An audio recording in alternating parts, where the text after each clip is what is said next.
What's up guys, you're back at the Surplus Shooter, and today I wanted to discuss with you the 7.62 by 25 Tokarev pistol. Originally fielded by Russia in 1933 as the TT-33 pistol, it would find its way to many Slavic countries as the standard issue military sidearm. This specifically is an M57 Zastava from Yugoslavia, and it is in quite good condition. Now the Russians would keep this pistol in service until the mid-50s, but Yugoslavia would keep the M57 in service all the way into the mid-90s, and it is still in commercial production today. Russia would actually replace this pistol with the 9x18 Makarov, but I have a special love for this pistol due to its really cool cartridge. Now the Tokarev pistol fires a 7.62 by 25 cartridge. Here's a comparison to 9mm. This 7.62 by 25 cartridge is 95 grains and is known to travel between 1,400 feet per second, and if you're using full military loads, 1,600 feet per second and change. Now the 7.62 by 25 cartridge really excels out of submachine gun barrels. A longer barrel you'll get between 1,800 and 1,900 feet per second, which that is 2/3 as fast as a 5.56 out of a carbine length barrel, with a bullet that is carrying 35 to 40 more grains. So that is going to hit with some authority. Now 7.62 by 25 is known to pierce most forms of soft armor. Only the best of the best will stop this round, and even some weaker, thinner steel armor, it will crack. Today we have jacketed hollow points.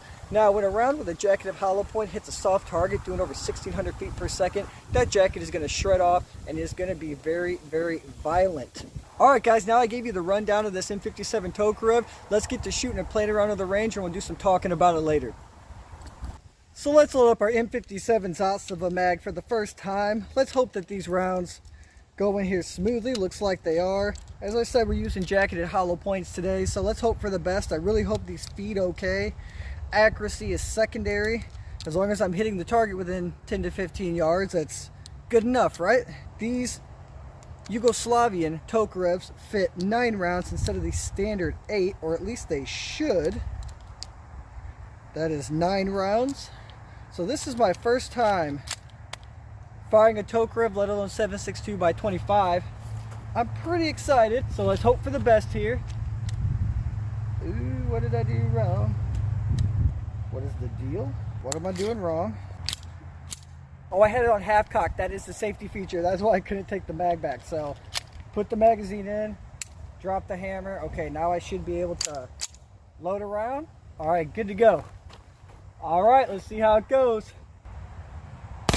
Oh, the recoil's not too bad. We're hitting low right. Oh, center left. Let's go and check it. Let's see if our half safety works. Half safety works good. Let's smack it on the back and see. No, I'm just kidding. All right, let's go check out where we hit. So that was my first shot, and these were my next 2. All right, let's fire 3 more and see if we can tighten that group down a little bit.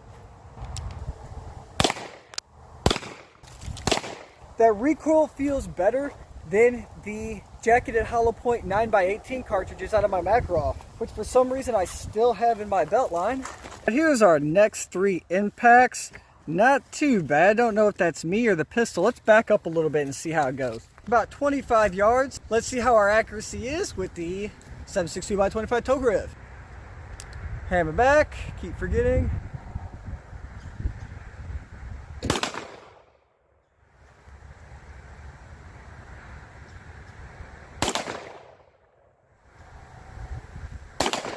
You know, that really does, at a distance, now I can hear the echo, that sounds like a fucking hand cannon for sure. A little bit of up and down variation instead of left to right. Again, that could just be me. I've never fired this gun before, but let's keep on shooting, man. Come on. Now, according to Hickok 45, this gun just begs to be shot one-handed. Let's see. Yeah, that feels real nice.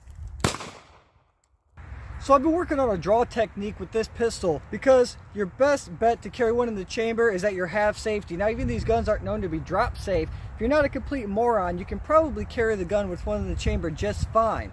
But getting it out and pulling the trigger, you can't pull the trigger at that half safety, so you're going to have to cock the hammer, and you don't want to pull that slide back one time, because of course you're going to eject the round in the chamber.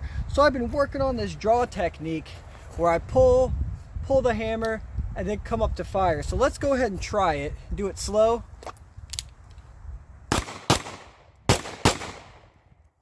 That works pretty good.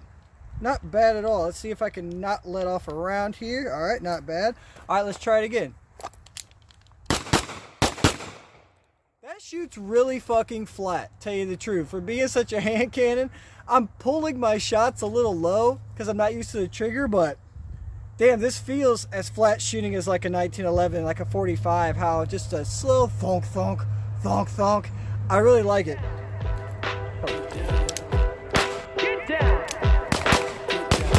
You know what? I think this is it, guys. I think this is how you draw a Tokarev. Let's try again. Not bad, not bad. Ah, yes, smell that Eastern European gunpowder. I'm from the south where it get hotter than Hades. Not a Mercedes, just a Chevrolet. Look to the future, drop the illusions. I'm a step away, stop the confusion. I had to break a heart like yesterday.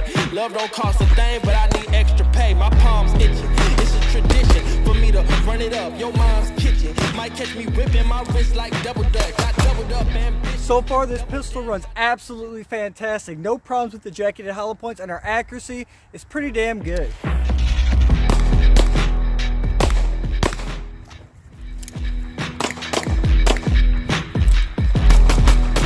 You know, this trigger is very, very crisp, and it does allow for some really quick firing. Let's try to speed it up a little bit. Now, my M57 Tokarev has a tendency for the slide to close if you slam the magazine in hard enough. I consider that a feature, not a bug.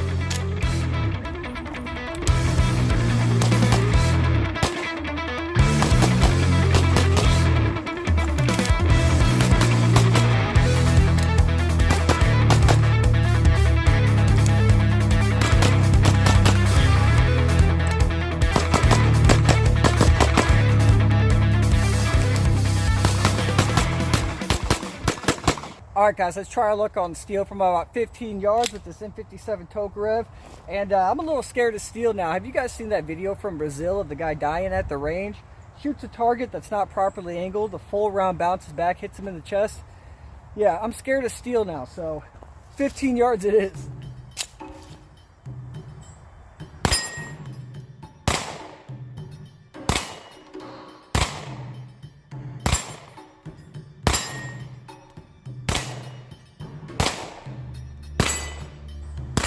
Got our first jam.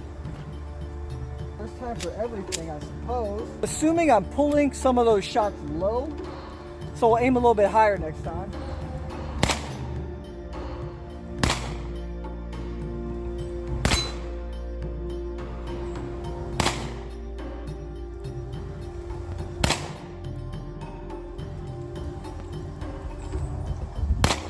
So it looks like this Tokarev is actually hitting extremely low. I'm having to put the rear notch V matching up with the base of the front sight instead of leaving it even with the rear sight. Let's adjust our aiming a little bit and see if we have a better chance of hitting the steel.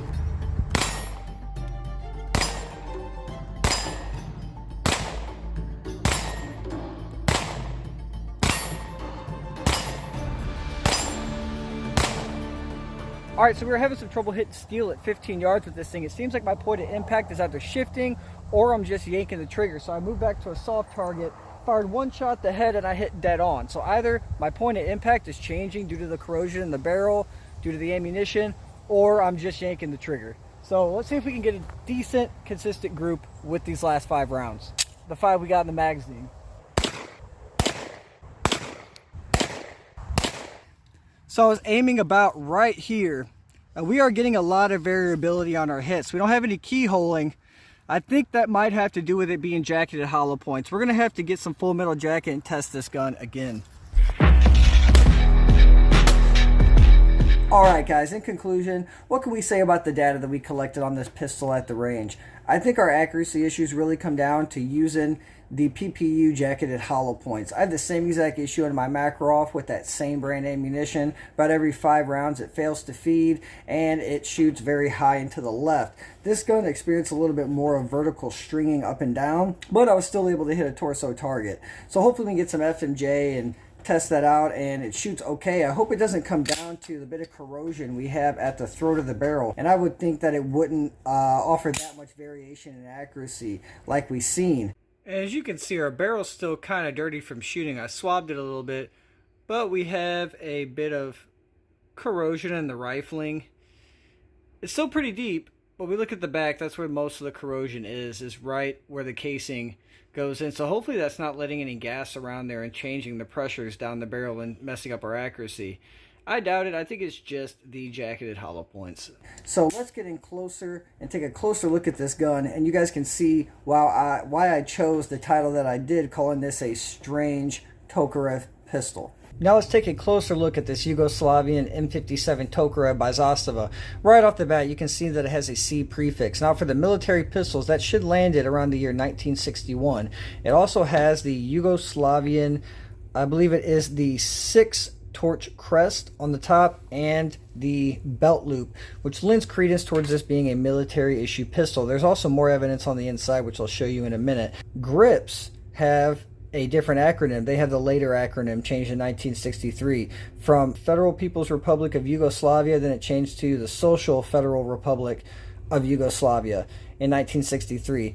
The year of the grips do not match up with the serial number. Now, I have seen that there are some of these grips with the SFRJ acronym with a C prefix, but they exist documented in the 2000 serial number range, not the 4000 serial number range. Now we go down to the lower slide and it has an X before the serial number. I don't know if this was military refurbished before it was shipped over or not, and that's what that means. But one thing that makes me question this gun majorly is the fact that it has the antler stamp on the barrel, which many people claim that that is a commercial barrel stamping. Now, I haven't cleaned this gun since I was out shooting it. I don't even know if it comes through on this. Yeah, you can barely see the serial number, which matches the serial number on the gun. It is not electro-penciled and it is very, very faint. This seems like it is the original barrel in the gun, or at least it has been on the gun for a very long time. If it was refurbished, maybe I could see them putting a commercial barrel in it if that's all they had. If it was refurbished sometime in the mid-60s after it was originally made, that's why it may have this X prefix on the lower receiver and still appear like the barrel is original due to the wear of the barrel and the serial number. But then again, I would think that that would be electro-penciled if that was done during a refurbishment. Also, the grips, they could be a replacement, but the grips, the wear and tear on the grips tend to match the general wear and tear on the gun, as if they have been on there just as long as the gun has been old, or at least not long after the gun was made. So yeah, I mean, grips could have been changed in Yugoslavia, in Serbia. I do not think this is a commercial pistol. I think it is a military issue pistol. Now we do have this stamp right here, which some people say is a date stamp, but it's typically a 2-number stamping. This is for 0883. Now, does that mean this was actually made in August of 1883? I don't know. I don't think so. I'm not. Everything else lends towards an early 60s military issue pistol. Now, let's look at the inside and let me show you why there's even more evidence of it being military issue. All right, now looking closer at the internals, we can see that we have electro-penciling on the inside. Now, the early 60s military issue M57s, the initial serial numbering was done to many of these internal parts, which would not match the final serial number because they were serialized before the gun was assembled. You'd see them here on the inside of the magazine catch, and I believe 1 or 2 other places. Usually they're covered up by the finish, but this one is not, so that lends more credence to this being a military issue sidearm. Also, when I got it, it was covered in cosmoline. It looks like the seller had wiped it out pretty good, but it was still fairly caked in cosmoline. The magazine was full of cosmoline.